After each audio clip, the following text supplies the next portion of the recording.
Bonjour à tous, je vous retrouve aujourd'hui pour de nouvelles nébulations et avec pas n'importe quelle autrice aujourd'hui, avec J.K. Rowling et son nouveau roman Lycabog. Alors c'est avec beaucoup d'exaltation que j'attendais d'écouter Lycabog parce que je l'ai écouté en anglais, parce qu'il était lu par Stephen Fry qui est un écrivain réputé, qui a notamment écrit Mythos et Eros, qui sont des ouvrages qui retracent les grands récits de la mythologie.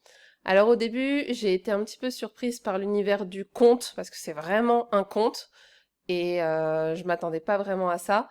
Et bon, c'est vrai que ça change drastiquement du monde de Poudlard, donc ça c'est bien aussi, parce que je pense que c'est bien que l'autrice évolue. Mais on retrouve de toute façon toujours des éléments du fantastique, hein, pour ceux qui sont attachés au fantastique, avec notamment des personnages très stéréotypés. Donc, la grande question, faut-il le lire ou non? Alors là, je dis bien sûr. Bien sûr, parce que j'ai passé un très bon moment, rythmé par des passages amusants, de bons rebondissements. Je n'ai pas trouvé l'histoire exceptionnellement captivante, mais elle mêle de bons ingrédients nécessaires à la décontraction et même à la réflexion. C'est pourquoi euh, je, je fais cet audio aujourd'hui. Parce que donc l'Ikabog nous conduit vers un royaume qui s'appelle Cornucopia, où les décisions politiques du roi constituent le cœur de l'histoire. Alors au gré des paroles et des prises de position du roi et de son conseiller, qui vont être en fait le fruit de mensonges à répétition, qui vont faire effet boule de neige, etc. Bon, je ne vais pas spoiler.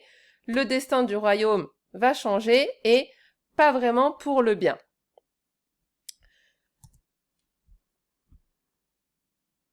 Alors, le côté obscur du récit incite à réfléchir sur le pouvoir des mots et de l'érection de mythes au sens de Roland Barthes dans notre quotidien, donc un quotidien qui serait codifié et mythifié, même dans ce qu'il y a de plus basique. Alors, comment orientons-nous notre langage et les messages que nous véhiculons dans l'optique de mobiliser une logique d'action? Donc là, c'est sans se cantonner à une vision politique strictement dirigeante, mais le sens de cette pensée peut s'appliquer au registre du quotidien et notre politique routinière au travail, avec nos enfants, et voire même avec nous-mêmes. Donc on va pas se cantonner, comme dans le livre, à évidemment la pensée, l'action, etc., strictement politique au sens de diriger un peuple. Mais comment notre pensée et alors nos actions s'adaptent aux récits qui construisent notre monde? Comment on évolue dans ce monde? Donc la question n'est pas de se focaliser sur faut-il dire la vérité ou ne doit-on pas mentir, etc. Mais c'est plutôt de regarder l'acte de mobilisation faisant suite à un discours. Et le livre montre clairement comment la sphère politique dirigeante use de la désinformation afin de mobiliser troupes et or. Et on retrouve la même logique avec la gestion de la crise sanitaire la gestion de la crise sanitaire, pardon, que ce soit donc pour des problèmes d'acheminement des masques, de la fermeture des restaurants et des commerces, etc. Donc là, c'est pas intéressant de savoir, voilà, est-ce que c'est de la manipulation, du mensonge. Là, ce qu'il faut regarder, c'est plutôt la mobilisation autour d'une cause commune par l'élaboration d'un discours sanitaire et médical.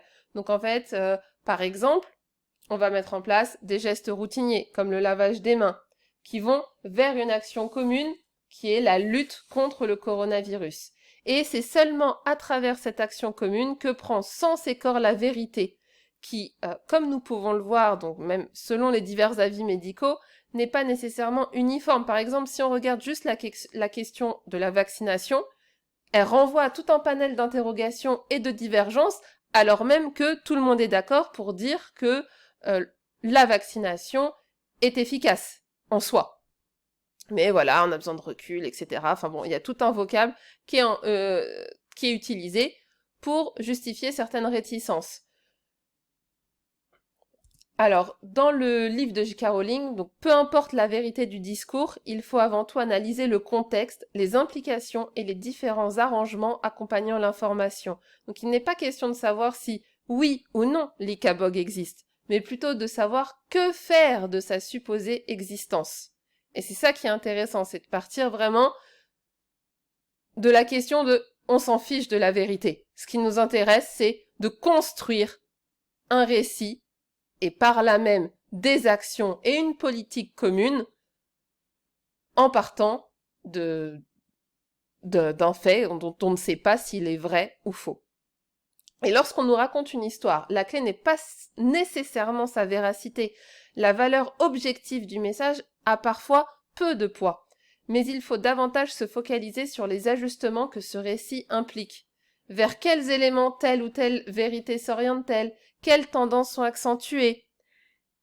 Parce que la vérité mise en lumière et la façon de le faire portent davantage un éclairage sur le monde et le sens que prend le récit. La question n'est pas le vrai, mais l'intelligible. Que comprenons-nous du monde? Comment articuler notre pensée selon les discours dont nous sommes témoins? Et l'ICABOC fait alors ressortir la problématique des choix. Quelle pensée faisons-nous primer vers quelle direction? Parce que chaque pensée, c'est un choix, et c'est ça qui est important. Vers quelle pensée va-t-on s'agglomérer? Comment les mots, les discours agissent sur nos propres actions? Et donc, si vous réfléchissez, par exemple, aujourd'hui ou au cours de cette semaine, la dernière discussion au travail, chez vous, avec des proches, n'importe laquelle, qui pourrait sembler anodine, mais qui a pu, et qui a certainement, engendré de nouvelles structures de pensée et une nouvelle mise en marche de votre esprit et de votre logique d'action. Donc, et à l'inverse, et vous, n'avez-vous pas cherché, par un récit construit, à mobiliser de nouvelles actions de la part de vos proches? Est-ce que vous n'avez pas cherché à mettre en scène votre propre récit qui va avoir un impact sur une forme de mobilisation, alors commune au sens de vos proches, mais dans votre cercle rapproché? Je vous remercie en tout cas de m'avoir écouté et on se retrouve pour de prochaines nébulations. Bonne journée!